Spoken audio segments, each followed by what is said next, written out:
Yeah దేవీ సర్వభూతేషు శక్తి రూపేణ సంస్థిత. నమస్తస్మై నమస్తస్మై నమస్తస్మై నమో నమః. శరన్నవరాత్రులో మొదటి రోజు అంటే ఆశ్వయుజ శుద్ధ పాడ్యమి రోజు దుర్గమ్మ బాలా త్రిపుర సుందరిగా దర్శనం ఇస్తుంది. త్రిపురుని భార్య త్రిపుర సుందరీదేవి అంటే ఈశ్వరుడి భార్య అయిన గౌరీదేవి అని అర్థం. మనస్సు, బుద్ధి, చిత్తం, అహంకారం త్రిపుర సుందరీదేవి అధీనంలోనే ఉంటాయి. అభయహస్త ముద్రతో అక్షమాల ధరించిన ఈమెను ఆరాధిస్తే మనోవికారాలు తొలగిపోతాయి, సంతోషం కలుగుతుంది. త్రిపుర సుందరీదేవి శ్రీచక్రంలోని త్రిపురాత్రయంలో మొదటి దేవత. షోడశ విద్యకు ఈమె అధిష్టాన దేవత. కాబట్టి ఉపాసకులు త్రిపుర సుందరీదేవి అనుగ్రహం కోసం బాలార్చన చేస్తారు. సత్సంతానాన్ని అనుగ్రహించే దేవతగా త్రిపుర సుందరీదేవి భక్తుల పూజలు అందుకుంటుంది. మరి ఎంతో విశేషమైన ఈ ఆశ్వయుజ శుద్ధ పాడ్యమి రోజు ఈ కథను విన్నా, చదివినా, చెప్పినా, వినిపించినా సకల శుభాలు కలుగుతాయి. జన్మల దోషాలు తొలగి కోటి జన్మల పుణ్యం వస్తుంది. మరి ఆ కథ ఏంటో ఇప్పుడు ఈ వీడియోలో తెలుసుకుందాం. ఒకానొకసారి పరమేశ్వరుడు హిమాలయాల్లో తపస్సు చేస్తూ ఉండగా పర్వతరాజైన హిమాంతుడు తన పుత్రిక అయిన పార్వతిని శివుని సేవకై నియమించాడు. అలా పార్వతి పరమేశ్వరుని సేవిస్తూ ఉండగా దేవతల కోరికపై మన్మధుడు అక్కడికి వచ్చాడు. మన్మధుడు చెట్టు చాటు నుండి శివునిపై పుష్పబాణం ప్రయోగించాడు. తపస్సమాధిలో ఉన్న శివుడు తన మనసులో కలిగిన కలవరపాటుకు చింతించి అందుకు గల కారణం కోసం నలుదిక్కులా పరిశీలించాడు. వెంటనే శివుడికి మన్మధుడు కనిపించాడు. అప్పుడు కోపంతో శివుడు మూడవ కన్ను తెరచి ఆ కంటి మంటలతో మన్మధుణ్ణి మసి చేశాడు. కొంతకాలం తర్వాత గణపతి ఆ బూడిదను 2 చేతులతో పోగు చేస్తూ ఉండగా ఆ బూడిద నుంచి భయంకర ఆకారంతో రాక్షసుడు ఒకడు ఉద్భవించాడు. అతనే బండాసురుడు. ఇతను పెరిగి పెద్దవాడై ఘోరమైన తపస్సు చేసి పురుషుల వల్ల తనకు మరణం లేకుండా వరాన్ని సంపాదించుకున్నాడు. వరబల గర్వితుడై బండాసురుడు దేవతా వర్గంపై దండెత్తి దేవతలను, మునులను, సాధువులను పీడించడం ప్రారంభించాడు. దేవతలు బండాసురుని దురాగతాలకు తట్టుకోలేకపోయారు. తమ బాధలన్నీ బ్రహ్మదేవుడికి నివేదించుకున్నారు. దేవతలందరి పక్షాన బ్రహ్మదేవుడు విష్ణుమూర్తి వద్దకు వచ్చి ప్రార్థించాడు. అప్పుడు మహావిష్ణువు ఇలా పలికాడు: ఒక మహాశక్తి వల్ల తప్ప బండాసురుడు మరణించడు అని వివరించాడు. అప్పుడు దేవతలందరూ బ్రహ్మ విష్ణువులతో కలిసి ఒక యాగాన్ని ప్రారంభించారు. ఆ యజ్ఞకుండంలో విష్ణువు తన సుదర్శన చక్రంలోని శక్తిని, బ్రహ్మ తన కమండంలోని శక్తిని, శివుడు తన త్రిశూలంలోని శక్తిని, ఇంద్రుడు వజ్రాయుధంలోని శక్తిని సమర్పించారు. దేవతల కష్టాలు తీర్చవలసిందిగా పరాశక్తిని మరీ మరీ ప్రార్థించారు. ఈ విధంగా బ్రహ్మ విష్ణువుల ఆధ్వర్యంలో జరిగిన యాగం, ఆ యాగంలో దేవతలు చేసిన త్యాగం జగన్మాతను సంతృప్తిపరిచాయి. ఆ యజ్ఞ వేదికలో ఆమె ఆవిర్భవించింది. ఆమె శిరస్సుపై రత్న ఖచ్చితమైన సువర్ణ కిరీటం, ఆపై అర్ధచంద్రుడు ప్రకాశించసాగారు. ఆమె 4 చేతులలో పాసం, అంకుశం, చెరుకు వెల్లు, 5 పుష్పబాణాలు ధరించింది. ఆ జగన్మాతను చూసి బ్రహ్మాది దేవతలు అనేక విధాలుగా స్తోత్రాలు చేశారు. వారి భక్తి భావాన్ని చూసి ఆమె ముచ్చట పడింది. బండాసురుణ్ణి సంహరిస్తాను అని దేవతలకు ఆమె అభయాన్ని ఇచ్చింది. కొన్నాళ్లకు ఆ పరాశక్తి చతురంగ బలాలతో బయలుదేరింది. బండాసుర సంహారార్థమై బయలుదేరిన ఆమెను ఇరువైపులా వారాహీదేవి, శ్యామలాదేవి అనుసరించారు. పరిచారికలుగా తల్లి వెంట నిలిచారు. ససైన్యంగా తనపైకి యుద్ధానికి వస్తున్న పరాశక్తిని చూసి బండాసురుడు భయంకరమైన తన సేనా వాహినిని ఆమె పైకి పంపాడు. యుద్ధం ప్రారంభమైంది. దేవి పంపిన సేనలు బండుని సేనలను సర్వనాశనం చేశాయి. అప్పుడు బండాసురుడు తన 30 మంది పుత్రులను దేవీ సైన్యంపైకి పంపాడు.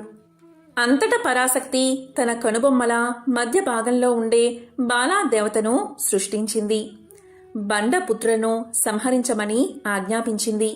పరాశక్తి ఆజ్ఞ మేరకు బాలాదేవత బండాసురుడి పుత్రులందరినీ సంహరించింది.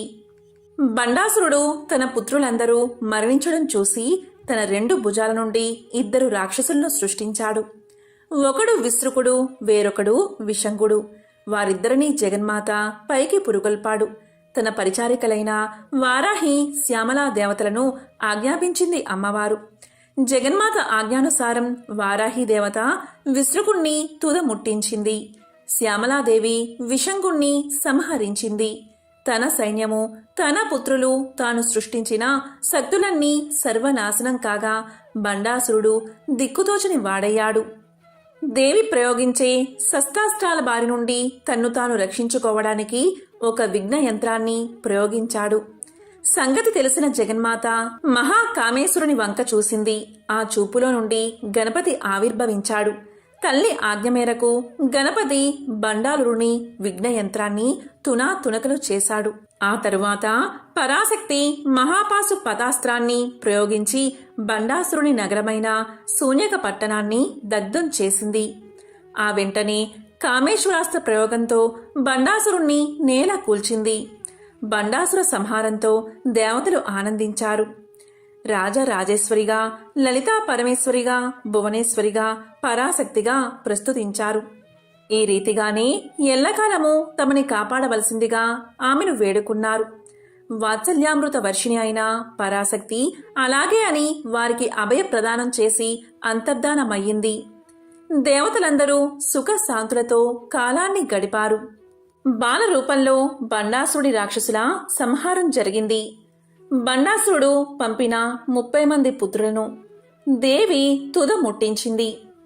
దీంతో అమ్మవారు పిల్లవాళ్లతో యుద్ధానికి పెద్దవారు అవసరం లేదని తన దగ్గరున్న శ్రీ శక్తి సైన్యంతో బాల అనే రూపాన్ని ఉద్భవించేలా చేసి ఆ బండాసురుల 30 మంది పుత్రులను సంహరించేలా చేస్తుంది.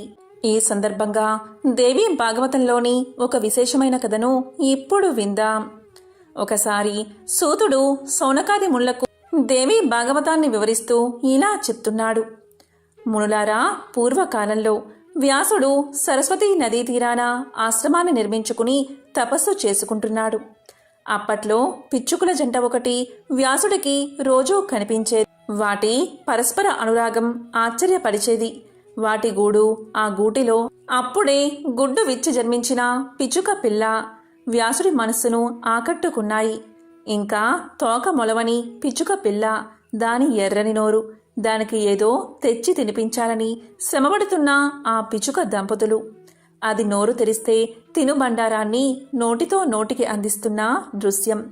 తమ రెక్కలతో దాన్ని సుతారంగా పొదువుతూ ముద్రతో ముంచెత్తుతూ పులకించిపోతున్న ఆ మాతాపితల ప్రేమ చూసి వ్యాసుడు చాలా ముచ్చటపడ్డాడు. సంతానమంటే పక్షులకే ఇంత ప్రేమ ఉంటే ఇంకా మనుషుల సంగతి చెప్పాలా? వివాహం చేసుకుని ఒకరినొకరు చూసుకుని సంతృప్తి చెందే దంపతులు వార్ధక్యంలో పరిచర్య కోసమైన పుత్రుణ్ణి కోరుకుంటారు. సంపాదించి సుఖపెడతాడని ఆశిస్తారు. ఏది చేసినా చెయ్యకపోయినా చితికి నిప్పంటించి ఉత్తర క్రియలన్నా చేస్తాడు కదా. పోనీ గయలో శ్రాద్ధం పెడతాడు కదా. సంసారంలో ఎన్ని సుఖాలు ఉన్నా కన్న కొడుకుని తనివితీరా కౌగిలించుకోవడం, లాలించడం అనేవి ఉత్తమోత్తమ సుఖాలు. ఆ పుత్రస్య గతిర్నాస్తి అన్నారు. ఉత్తమ లోకాలను సాధించి పెట్టేది పుత్రుడే.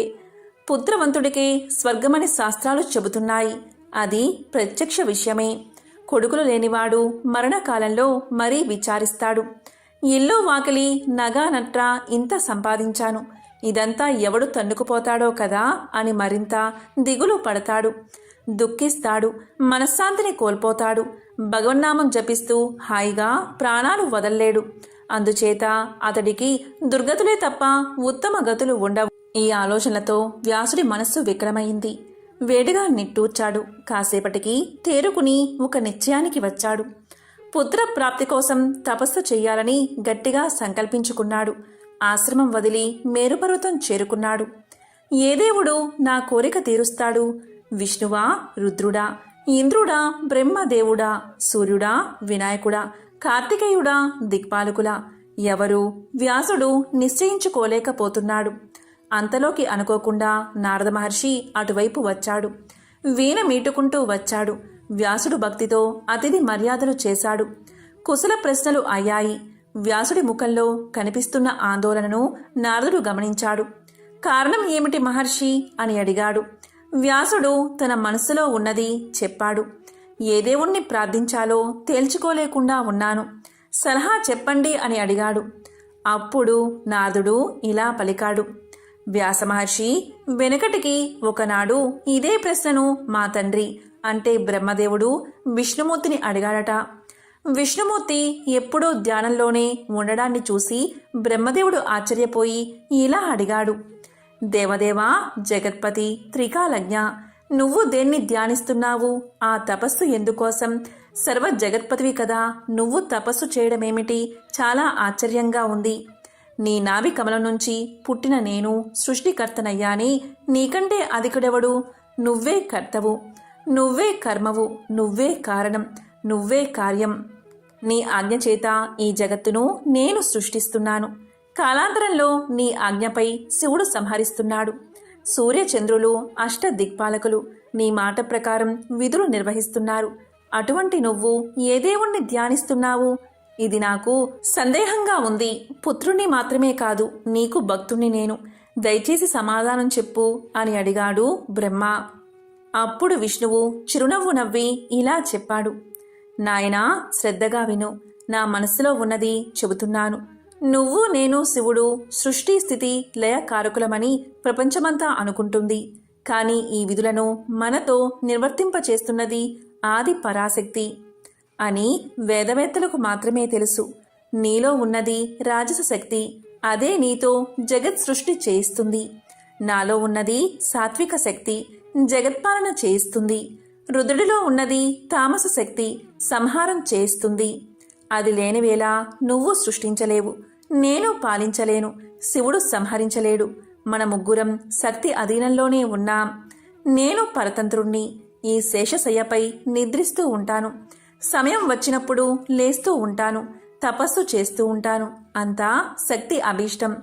ఒకప్పుడు లక్ష్మీదేవితో సుఖంగా విహరిస్తూ ఉంటాను, మరొకప్పుడు రాక్షసులతో ఘోరంగా యుద్ధం చేస్తూ ఉంటాను. సర్వలోక భయంకరమైన ఆ యుద్ధాలు కొన్ని దారుణాలు సుమా, నీకు గుర్తుందా? ప్రళయ మహాసముద్రంలో 5000 సంవత్సరాల పాటు మధు కైటబులతో బహాబాహి పోరాడాను. ఆ యుద్ధం నీ కళ్ళ ఎదుట జరిగిందే కదా. మహాదేవి అనుగ్రహం వల్ల వాళ్లను సంహరించగలిగాను. ఇప్పుడు ఇలా నన్ను అడుగుతున్నావంటే అప్పుడు తెలుసుకోలేకపోయావన్నమాట. పరాత్పరమైన కారణం ఆ శక్తి స్వరూపమే. నా అవతారాలంటికి అదే కారణం. నా ప్రమేయం ఏమీ లేదు. పశుజాతిలో జన్మించాలని ఎవడైనా కోరుకుంటాడా చెప్పు? మత్స్య వరాహాది రూపాల్లో నేను జన్మించలేదా? లక్ష్మీదేవితో విహారాన్ని వదులుకోలేదా? చల్లని మెత్తని శేషశయ్యను వదులుకుని పక్షిమూపున కూర్చుని యుద్ధాలు చేశాను. చతుర్ముఖ, మరచిపోయావా? ఒకప్పుడు వింటినారు తెగి నా శిరస్సు ఎటో ఎగిరిపడింది. అప్పుడు నువ్వే కదా గుర్రపుతల తెచ్చి శిల్పివరుడితో కలిసి అతికించావు. అందరూ హయగ్రీవుడు అన్నారు నన్ను. నేను స్వతంత్రుణ్ణి కాదు, శక్తి పరాధీనుణ్ణి. ఆ శక్తినే నిరంతరం ధ్యానిస్తూ ఉంటాను. ఇంతకన్నా నాకు తెలిసింది లేదు అని విష్ణుమూర్తి సమాధానం చెప్పాడట. కాబట్టి ఓ వ్యాస మహర్షి, మా తండ్రి బ్రహ్మదేవుడు ఈ విషయాన్ని ఇలా నాకు తెలియచేశాడు. అందుచేత నువ్వు కూడా నీ హృదయ పద్మంలో ఆ దేవి పాదపద్మాలను ధ్యానించు. నీ కోరిక నెరవేరుతుంది అని నారదుడు సలహా చెప్పేసరికి వ్యాసుడు కుదుటపడ్డాడు. మేరు పర్వత శిఖరం మీద నిశ్చలంగా తపస్సుకి కూర్చున్నాడు. అప్పుడు వ్యాసుడికి దేవి అనుగ్రహం వల్ల శుకుడు అని కుమారుడు జన్మించాడు. అతను అయోనిజుడు అంటే గర్భవాసం లేకుండా జన్మించినవాడు. శుకుడు మహా తపస్వి, పుట్టుకతోనే మహాయోగి అయ్యాడు. అంతా కూడా ఆ దేవి అనుగ్రహం వల్లే. ఎంతో పవిత్రమైన విశేషమైన దేవి భాగవతంలోని ఈ కథను విన్నా, చదివినా, చెప్పినా, వినిపించినా సకల శుభాలు కలుగుతాయి. జన్మల దోషాలు తొలగి కోటి జన్మల పుణ్యం వస్తుంది. బాల త్రిపుర సుందరీదేవి ఆకుపచ్చని రంగు దుస్తులతో దర్శనం ఇస్తుంది. బాల అంటే చిన్న పిల్లలు కనుక చిన్నపిల్లలు ఎంతో ఇష్టపడి తినేది పెరుగన్నం కాబట్టి అమ్మవారికి పెరుగన్నం సమర్పించడం వల్ల ఆ అమ్మవారి యొక్క అనుగ్రహం మనకు లభిస్తుంది. బాలా త్రిపుర సుందరి ఆవిర్భావం గురించి మనకు బ్రహ్మాండ పురాణంలో లలితా సహస్రంలో కూడా మనకు కనిపిస్తుంది. హంసలచే లాగబడుతున్న కన్యక అనబడే రథంపై వచ్చి 30 మంది బండాసుర పుత్రులను సంహరించింది. ఆ అసురులు సామాన్యులు కాదు. ఇంతకు పూర్వం యుద్ధాలలో ఇంద్రాది దేవతలను గడగడలాడించినవారు. అంత భయంకరమైన వారందరినీ ఒక్కతే కేవలం ఒక్క అర్ధచంద్ర బాణంతో సంహరించిందట. బాలగా కనబడుతున్న శక్తికి ఏమీ తక్కువ కాదు ఈమె. బాల ఆరాధన ప్రాణశక్తి ఆరాధనగా చెప్పబడుతున్నది. హంసల రథం అమ్మది. హంసలు అంటే శ్వాసకు సంకేతం. ఉచ్ఛ్వాస నిశ్వాసాత్మకమైన శ్వాస అని ప్రాణశక్తిని అక్కడ హంసగా పోలుస్తారు.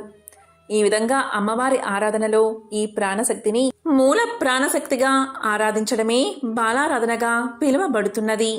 ఈరోజు 2 నుంచి 10 ఏళ్లలోపు బాలికలను అమ్మవారి స్వరూపంగా పూజ చేసి కొత్త బట్టలు పెట్టాలి.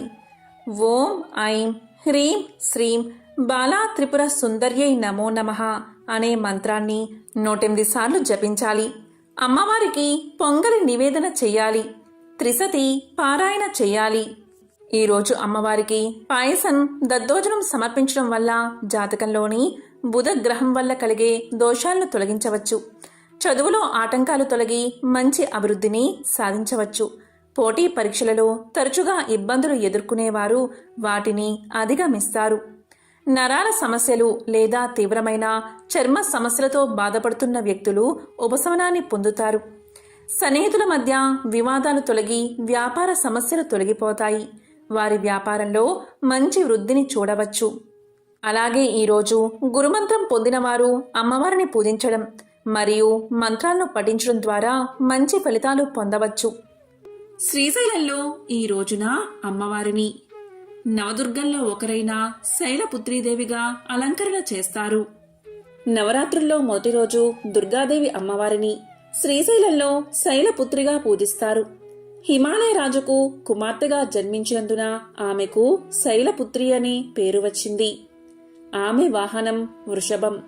శైలపుత్రి అమ్మవారి కుడి చేతిలో త్రిశూలం, ఎడమ చేతిలో కమలం ఉంటుంది. అందుకే అమ్మవారిని సతి అని కూడా పిలుస్తారు. శివపురాణం ప్రకారం దక్ష ప్రజాపతి కూతురు సతీదేవి. యుక్త వయసులో ఆమె శంకరుని పట్ల మక్కువను పెంచుకుంటుంది. తన ప్రేమను ఫలింప చేసుకుంటుంది. మహాశివుడు సతిని మెచ్చి ఆమెను వరిస్తాడు. తండ్రికి సతీదేవి పరమేశ్వరుని పెళ్లి చేసుకోవడం ఏమాత్రం ఇష్టం లేదు. అయినా ఆమె లక్ష్య పెట్టకుండా వివాహం చేసుకుంటుంది. శివుడు ఏమీ లేని బికారి అని, శ్మశానంలో తిరుగుతాడని, శరీరం మీద బూడిద తప్ప మరేం ఉండదని దక్షుడికి చాలా చిన్నచూపు. ప్రయాగలో మునీశ్వరులు జరిపిన యాగానికి అనేక మందితో పాటు దక్ష ప్రజాపతి కూడా వస్తాడు. ఆయన్ని అందరూ సాదరంగా ఆహ్వానించి మాట్లాడతారు. కాని మహాశివుడు మౌన ముద్రలో ఉండి దక్షుణ్ణి పట్టించుకోడు. అది దక్షుడికి తీరని అవమానంగా తోచింది. బికారి అయిన అల్లుడికి ఇంత అహంకారం ఏమిటా అని ఆగ్రహించాడు దక్షుడు. కోపావేశంతో శివుణ్ణి విపరీతంగా నిందించాడు. దాంతో శివుడి వాహనమైన నందికి దక్షుడిపై విపరీతమైన కోపం వచ్చింది. దీంతో నందీశ్వరుడు దక్షుణ్ణి శపించాడు. అప్పుడు దక్షుడు రుద్రగణాలకు తిరిగి ప్రతిశాపం పెట్టాడు. అయినప్పటికీ దక్షుడి కోపం తీరలేదు. శివుణ్ణి అవమానించేందుకు పనిమాల మహాయజ్ఞాన్ని ప్రారంభించాడు. ఆ యజ్ఞానికి అందరినీ ఆహ్వానించాడు.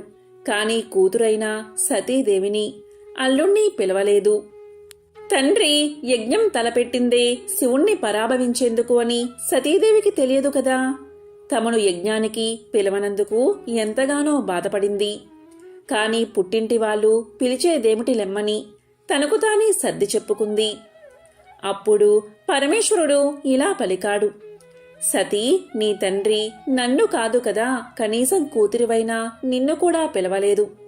పిలవని పేరంటానికి వెళ్లడం తగదు. వెళ్తే నీకు పరాభవం తప్పదు అంటూ వారించాడు. శివుడు ఎన్ని విధాలా చెప్పినా వినిపించుకోలేదు సతీదేవి. పుట్టింటి మీది మమకారాన్ని చంపుకోలేకపోయింది. దక్ష యజ్ఞానికి వెళ్లి తీరతానని పట్టుబట్టింది. అంగీకరించక తప్పలేదు శివుడికి. సరే వెళ్ళు అన్నాడతను. సతీదేవి ఒంటరిగా బయలుదేరింది. ఆమె అలా ఒంటరిగా బయలుదేరడం ప్రమదులకి ఆందోళన కలిగించింది. ఇంతమంది ఉన్నా ఎవరూ లేని దానిలా సతీదేవి ఒంటరిగా పుట్టింటికి పయనమవడం బాధ కలిగించింది వారికి. కాలినడకన వెళ్తున్న సతీదేవిని చూసి కళ్ళు చెమర్చుకున్నారు. తప్పు, ఇది భావ్యం కాదు అనుకున్నారు. కూడబలుక్కున్నారంతా. కానుకలు, వాహనాలు, వాయిద్యాలు సమకూర్చుకున్నారు. ఈలోపు సతీదేవిని చక్కగా అలంకరించారు. నంది వాహనంపై కూర్చోబెట్టారు. పదమ్మ అంటూ ఆమె వెంట తరలి వెళ్లారు. అంతా దక్షుని యజ్ఞవాటికకు చేరుకున్నారు. యజ్ఞం మహావైభవంగా జరుగుతోందక్కడ. సమస్త దేవతలు, మునులు కొలువుదీరి ఉన్నారు.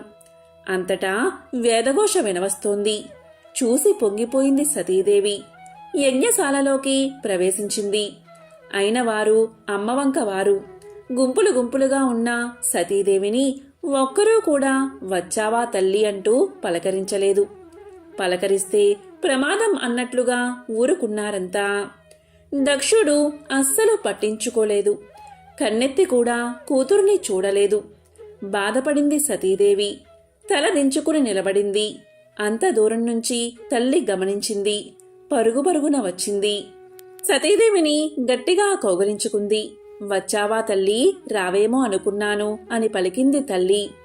ప్రయాణం చేసి అలసిపోయినట్లున్నావు అంది.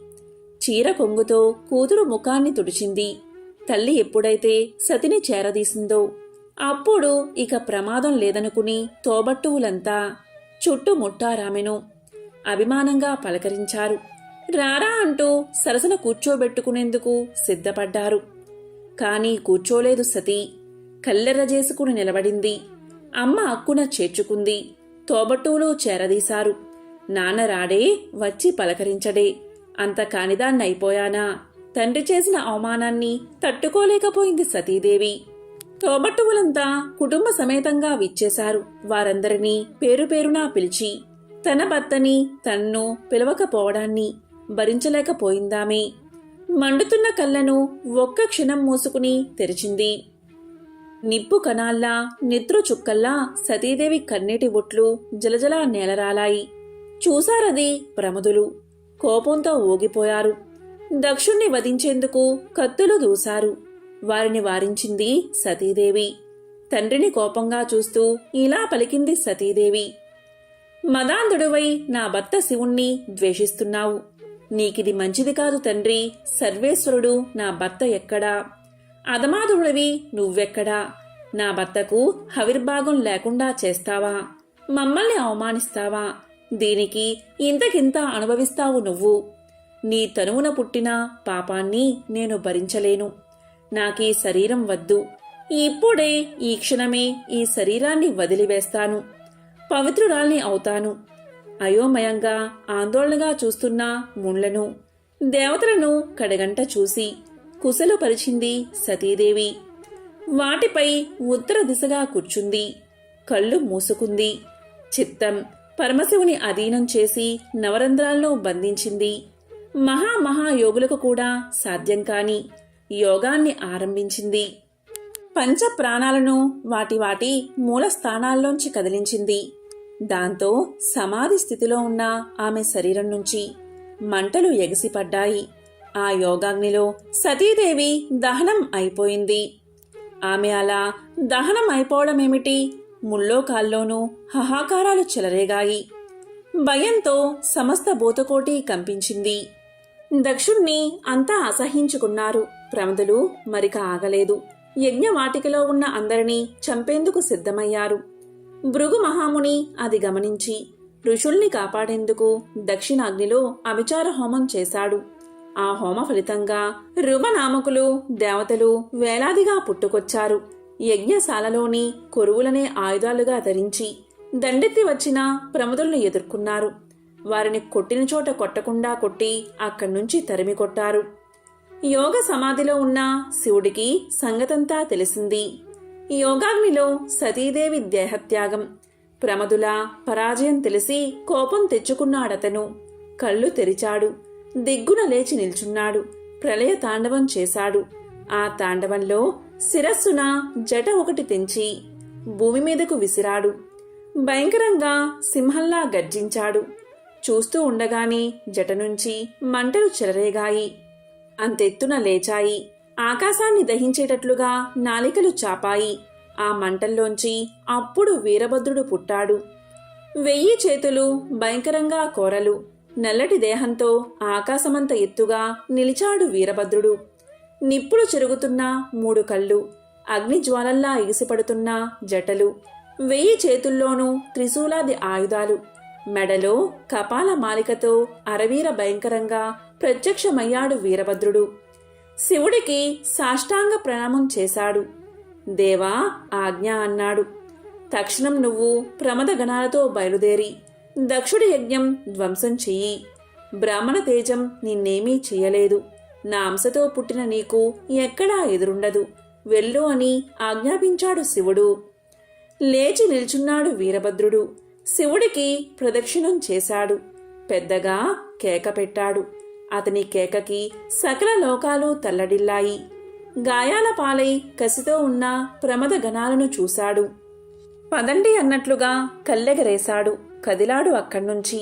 వీరభద్రుడు నడుస్తుంటే మృత్యుదోలి జగమంతా నిండిపోయింది. దక్షుని యజ్ఞవాటికకు చేరుకున్నాడతను. వీరభద్రుణ్ణి చూస్తూనే దక్షుడు సహా దేవతలు, మునులు గజగజ వణికిపోయారు. వీరభద్రుని అండ చూసుకుని ప్రమదులు రెచ్చిపోయారు. యజ్ఞశాలల్ని ధ్వంసం చేసేశారు. హోమకుండాల్ని చల్లార్చారు. వేదికల్ని పెకలించి వేశారు. హోమ ద్రవ్యాల్ని విసిరేశారు. ముళ్లను, దేవతలను కసితీరా కొట్టి తిట్టి బాధించారు. యజ్ఞవాటికంతటినీ శ్మశాన వాటికలా చేసి భీకరంగా నవ్వుతూ నిల్చున్నాడు వీరభద్రుడు. వెన్నిచ్చి పారిపోతున్న దక్షుణ్ణి చేతులు చాచి అందుకున్నాడు వీరభద్రుడు. బంతిలా అతన్ని కింద పడేశాడు. లేవకుండా అతని రొమ్ము మీద కాలు ఉంచి మట్టిని తొక్కినట్లుగా తొక్కి పారేశాడు. కత్తితో శిరస్సు ఖండించాడు. తెగిపడ్డ శిరస్సును చేతిలోకి తీసుకుని చూసి ఆనందించి దానిని దక్షిణాగ్ని హోమంలో వేశాడు. దక్ష సంహారంతో వచ్చిన పనైపోయింది. ప్రముదులతో మరలిపోయాడు వీరభద్రుడు. కైలాసానికి చేరుకున్నాడు. ఇక తర్వాత దేవతలంతా పరమశివుణ్ణి పలు విధాలా స్తోత్రం చేశారు. దేవాదిదేవా, మహాశివ, నీకు యజ్ఞభాగం లేకుండా చేసిన దక్షుడికి తగిన శాస్త్రే జరిగింది. అయిపోయిందేదో అయిపోయింది. ఇక మీదట నీ యజ్ఞభాగం నీదే. ఎప్పటిలా హవిర్భాగాన్ని అందుకుంటావు అన్నాడు బ్రహ్మ. కరుణించు దేవా, కటాక్షించు మొక్కుకున్నారంతా. శివుడి కోపం చల్లారింది. కళ్ళు తెరిచి అందరినీ కరుణించాడు. దేవతల్ని, మునుల్ని అనుగ్రహించాడు. దక్షుడి తెగిన శిరస్సు స్థానంలో మేకతలని అతికించి దక్షుణ్ణి బతికించాడు. యజ్ఞశాలలో ప్రాణాలు కోల్పోయిన వారందరినీ పునర్జీవితుల్ని చేశాడు. అందరికీ ప్రాణాలు పోశాడు. తనని క్షమించమని వేడుకున్నాడు దక్షుడు. చేతులు జోడించి సర్వేశ్వరుణ్ణి స్తుతించాడు. యజ్ఞాన్ని ప్రారంభించాడు. ఎలాంటి అడ్డంకులు లేకుండా యజ్ఞం పూర్తయింది. యజ్ఞవాటికలో అప్పుడు విష్ణువు ప్రత్యక్షమయ్యాడు. అందరినీ దీవించి ఇలా పలికాడతను. నాకు శివుడికి భేదం లేదు. శివుణ్ణి నిందిస్తే నన్ను నిందించినట్లే. శివనిందని మించిన పాపం కూడా లేదు అని పలకగా అవునవును అన్నారంతా. విష్ణువుకి సాష్టాంగ నమస్కారం చేశారు. దేహాన్ని చాలించిన సతీదేవి మరుజన్మలో హిమాలయ రాజుకు కుమార్తెగా జన్మించింది. శైలపుత్రిగా పేరుగాంచింది. పార్వతి, హేమవతి అనేవి శైలపుత్రి దేవి మారుపేర్లు. శైలపుత్రి అమ్మవారు కూడా శంకరుణ్ణి వివాహం చేసుకుంది. తల్లి శైలపుత్రి మూలాధార చక్రం లేదా మూల చక్రాన్ని సూచిస్తుంది. మూలాధార చక్రాన్ని శక్తివంతం చేయడం ద్వారా దేవి శైలపుత్రికి నవరాత్రుల మొదటి రోజున పూజను ప్రారంభించాలి. ఆమె ఆశీస్సులు పొందడానికి స్వచ్ఛమైన మనస్సుతో, భక్తితో అమ్మకు పూజలు చెయ్యాలి. ఈరోజు ఏమీ చేయకపోయినా సరే ఓం హ్రీం శ్రీ శైలపుత్రి దుర్గాయే నమః, ఓం హ్రీం శ్రీ శైలపుత్రి దుర్గాయే నమః అనే మంత్రాన్ని తప్పనిసరిగా జపించాలి. ఇది మూలాధార చక్రం యొక్క శక్తిని సక్రియం చేస్తుంది, స్థిరత్వం మరియు బలాన్ని ప్రదానం చేస్తుంది. ఈరోజు అమ్మవారికి స్వచ్ఛమైన నెయ్యిని సమర్పించాలి. ఈరోజు నెయ్యి నైవేద్యంగా పెడితే రోగాలు లేని జీవితాన్ని అమ్మ ప్రసాదిస్తుందని నమ్మకం. కాబట్టి ఎంతో పవిత్రమైన విశేషమైన శైలపుత్రీదేవికి సంబంధించిన ఈ కథను విన్నా, చదివినా, చెప్పినా, వినిపించినా సకల శుభాలు కలుగుతాయి.